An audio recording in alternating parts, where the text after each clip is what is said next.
Oke, hai, balik lagi dengan gua Aran dan balik lagi di konten baca komik horor. Kita lanjutin lagi untuk baca komik di webtoon itu horor Kemala. Kita lanjut lagi aja. Kemarin itu di episode 1 sama 2 ya, yang terbangun sama penghuni pertama. Sekarang kita langsung lanjut ke juru kunci sama gendong aku ibu. Oke, kita mulai. Kita lihat seberapa serem. Anjing. Ada ini mulu, kaget gua. Kenapa ya? Kok nggak ada suaranya? Ini suaranya mana, Cok? Oke, langsung aja kita mulai baca komik horor episode 3 sama episode 4 ya. Oke, peringatan yang udah dibaca. Goblok, anjing. Bentar. Oke.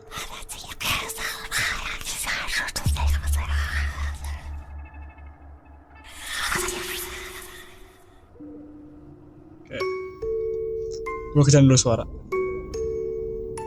Oke.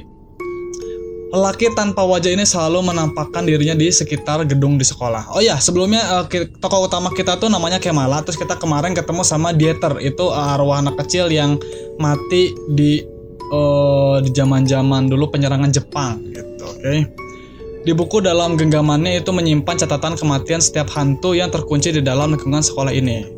Jadi di tempatnya sekolah ini, Kemala ini banyak roh-roh yang emang penasaran. Jadi karena banyak mayat-mayat yang dibuang dibuang di sekolah itu gitu. Jadinya di sekolah ini banyak roh-roh yang penasaran lah ya. Oh ya, buat kalian yang belum baca episode 1 2, kalian nonton dulu. Untuk pengen nonton kalian bisa cek aja langsung di pojok kanan atas atau nanti linknya gue taruh di deskripsi, oke? Semuanya kecuali catatan kematianku. Oke, ini siapa nih? Ya, dia adalah hantu dari guru Dieter di masa silam. Oh ya, gurunya ya. Yang nolongin Dieter tapi ujung-ujungnya juga mati sih. Kemala. Bab 3 juru kunci. Oke. Nasibnya berkembalikan dengan kami. Ia justru terjebak di luar tanpa bisa masuk. Oh, sebagaimana kami tak bisa keluar. Oh, jadi sebaliknya ya. Kalau si Kemala itu dia nggak, Kemala sama Dieter tuh dia dari dalam nggak bisa keluar. Kalau si gurunya itu dari luar nggak bisa ke dalam gitu. Sama halnya dengan Dieter, dia mewujud menjadi hantu usai hari pembantaian tentara Jepang dahulu. Namun kisah yang dialaminya jauh lebih tragis. Pada senja hari itu, api berkobar di tengah lapangan sekolah. Bangkai para murid dan guru yang dianggap tidak layak ditumpukan dan dibakar. Oh, mereka yang masih hidup dipaksa untuk menyaksikan pembakaran itu bersama para tentara. Cir, sadis anjir. Namun untuk mayat Pak Guru, mereka sudah menyiapkan hukuman khusus. Atas kelancangan perbuatannya menembak kepala pemimpin tentara itu, menembak kepala tentara itu, mereka mengikat kedua kaki mayat Pak Guru dengan seutas tali. Anjir. Ya, jadi kan si Pak Guru tuh kemarin nembak kepala pemimpin tentara Jepang kan untuk nolongin Dieter. Tali itu tersambung pada mobil militer mereka. Mayat Pak Guru ditelungkupkan menghadapkan wajahnya sehingga mencium bumi. Anjir, diseret. Mayatnya lantas diseret dengan sadis. Oh my god, anjir, jahat banget ya. Nih lihat, diseret gini loh. Gila. Siksaan yang mereka pikir layak diberikan untuk keberanian Pak Guru. Siksaan setelah kematian. Oh, jadi setelah mati mayatnya tuh diseret. Jadi benar disiksa itu dan tidak berhenti sampai di situ. Mayat Pak Guru lantas disantap beramai-ramai di hadapan Dieter dan murid lain yang masih hidup. Oh, oke. Beberapa tahun berikutnya, ia kembali hadir sebagai sosok hantu di depan sekolah. Mukanya yang rata adalah refleksi kematiannya yang paling pedih. Namun, dibanding semua hantu di gedung ini, Pak Guru memiliki satu keistimewaan. Karena sebagian wajahnya telah menyatu dengan tanah di sekitar sekolah. Ia jadi bisa membaca semua rahasia yang terjadi di dalam gedung angker ini. Oke. Rahasia tentang kami semua. Ia menuliskan semuanya di dalam buku yang selalu berada dalam genggamannya. Rahasia utama mengapa kami semua berkumpul di sini tanpa bisa keluar. Oke. Dan beginilah cara Pak Guru berkomunikasi. Apa tuh? Ini apa nih? Itu apa tuh? Hantu-hantu penasaran di dalam gedung ini dibuang dan dikurung dengan sengaja oleh seorang dukun. Oh, ada dukun ya. Ia adalah keturunan kelima dari terah leluhur penjaga arwah yang di era modern ini masih beroperasi sebagai pemburu hantu. Wah anjir, Ghost Hunter nih. Ki Haryo Kerangka namanya. Oh, ada dukun ya. Indo banget aja. Ia adalah simbol harapan bagi manusia dan simbol ancaman bagi para arwah penasaran. Dengan kesaktian warisan leluhurnya, ia mampu menjaga para arwah dan menyiksanya. Anjir, udah dukun, jahat. Maksudnya tuh ya kasihan lah, bebasin aja arwah-arwah mereka gitu, kenapa harus disiksa anjir. Orang-orang sering memintanya untuk memindahkan hantu dan jin penunggu yang mendiami suatu tempat. Jika ia tertarik dengan kekuatan jin hasil tangkapannya, ia akan memeliharanya. Oke. Tapi bagi arwah-arwah penunggu yang dianggapnya hanya sebagai hawa pengganggu, dia akan membuangnya ke tempat yang lain. Oke. Ini kedap-kedip aja. Iya, genderuwo. Lalu dikunci di dalamnya dengan mantel penjara. Membuat kami semua terkurung, tak berdaya, tak kuasa melawan. Oke. Setelah itu, ia akan mendapatkan bayaran dari orang-orang yang memakai jasanya. Ia makan dan minum dari hasil kekejamannya kepada bangsa kami. Oh, biadab. Bahkan setelah kematian pun kami masih disia-siakan. Pak Guru berkata, tiap malam purnama seperti ini, Ki Haryo Kerangka akan datang ke gedung sekolah ini, ke dalam gedung untuk sebuah ritual. Oke, sebuah upacara mistik untuk memperkuat rantai pelindung yang memenjarakan kami. Selama bertahun-tahun, tak ada satupun hantu di gedung ini yang berani melawannya. Ki Haryo Kerangka terlalu kuat untuk dikalahkan, bahkan jika harus dikeroyok ramai-ramai. Anjir, sakti OP nya, dukun OP nya. Itulah sebabnya tiap kali ia datang ke dalam gedung sekolah tua ini untuk melakukan ritual, seluruh arwah dan jin akan lari bersembunyi. Ini tidak adil. Namun Pak Guru punya kabar baik. Ki Haryo Kerangka memang tak bisa diserang oleh kami, para arwah dan para jin. Tapi ia bisa diserang oleh sesama manusia dengan kekuatan fisik. Iyalah, mana yang namanya dukun mah diserang sama orang juga modar anjing. Diserang sama jurik ya, kalau misalnya dukun jago mah bisa ditangkis anjir. Gitu kan. Kalau sama manusia mah tusuk ya modar anjing. Aku punya ide. Aku akan merasuki tubuh seseorang. Dan untuk menjalankan ide ini, sepertinya hanya aku yang bisa. Kalah lagi. Bangsat. Babe. Calon inang sudah datang. Oh, pemabuk ya. Babilah semuanya. Udah lagi pemabuk, Mas. Mas, sini Mas. Saya kasih malah. Bantuin aku ngerjain PR dong. Alas ya anjir. Rezeki nomplok nih namanya aja. Caca omes anjir. Dek, tungguin Mas, Dek. Cepetan dikit dong, Mas. Ada yang nggak bisa pulang soalnya PR biologi ada masih belum selesai dikerjain. PR biologi? Mata Mas paling jago masalah biologi.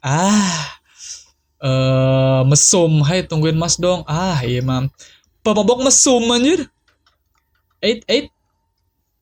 Nggak usah jauh-jauh sini, Mas. Ajarin PRBG di sini aja. Mau dicium aja. Permisi. Oh, anjir.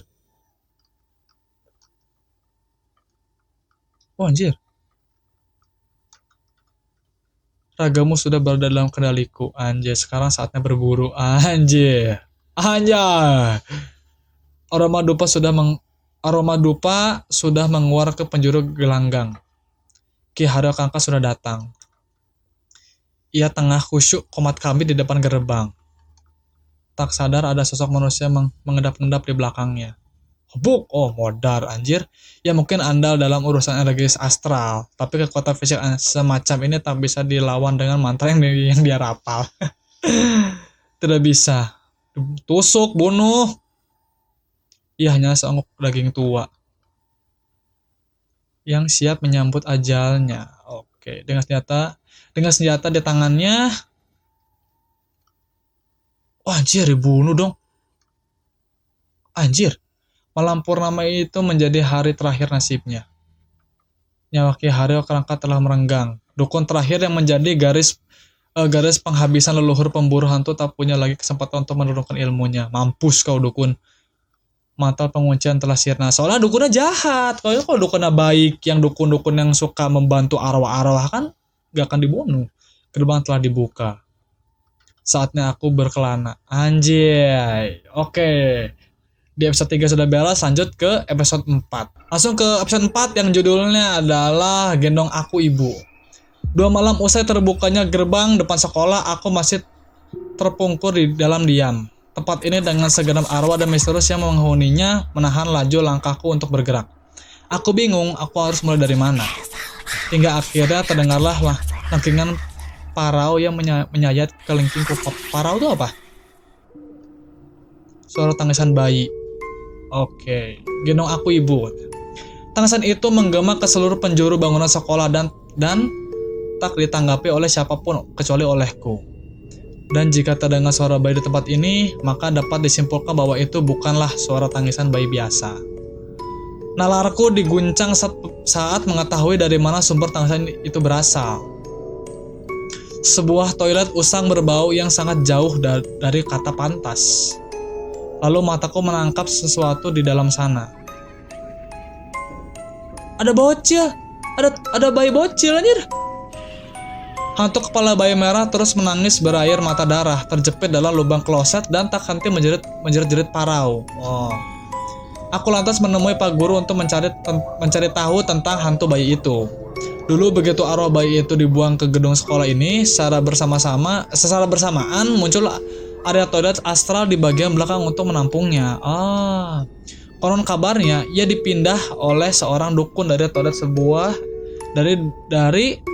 SMA lain 7 tahun yang lalu. Oke. Arwah bayi itu muncul usai nyawanya dilenyapkan oleh ibu sendiri. Anjir, jahat. Seorang perempuan yang tak menginginkan kehadirannya. Makanya belum nikah tuh jangan ngebrai, jadi hamil positif diaborsi kan. Kasihan bayinya, bro.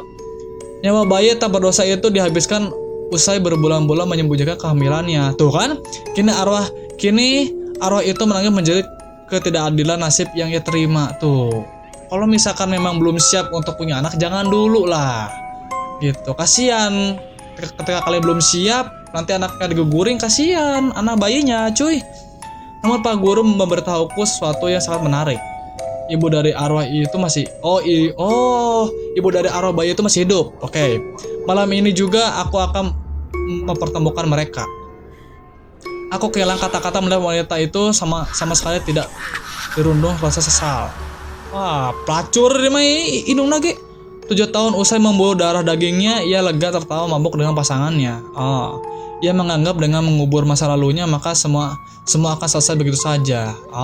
Oke. Sementara di dunia seberang anaknya meraung kedinginan di dalam lubang toilet tanpa pernah merasakan kasih sayang ibunya. Anjir, kasihan lah. Aku tak bisa diam dan membiarkan berlalu begitu saja. Wanita ini harus diberi sedikit pelajaran. Iya, betul.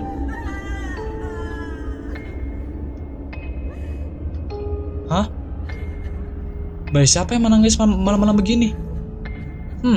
Jadi ibu pada nggak becus. Lu juga jadi ibu juga nggak becus, malah ngeaborsi anak.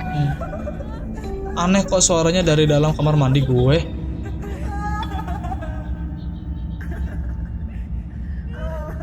Ibu, anjir, ibu gendong aku ibu. Ibu, kenapa dulu aku dibunuh? Bu? Kenapa, Bu? Kenapa? Anjir, kasihan sih ya, bro. Tidak. Kamu sudah mati. Oh, dia ingat ya kalau itu anaknya, anjir. Ibu, tidak. Si anjir, modar. Dibunuh.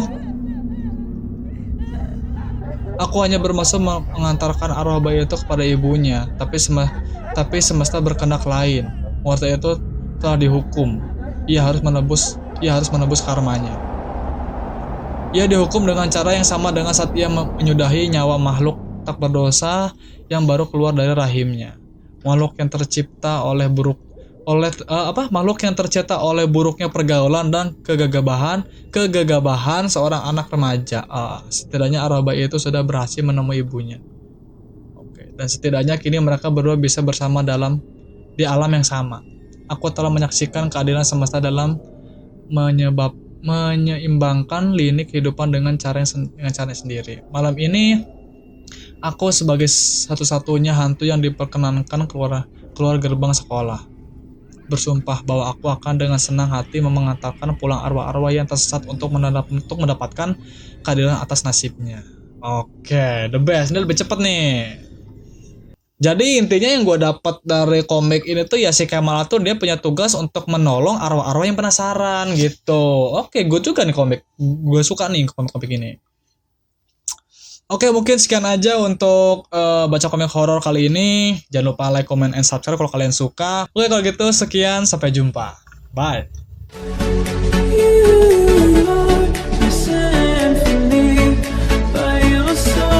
You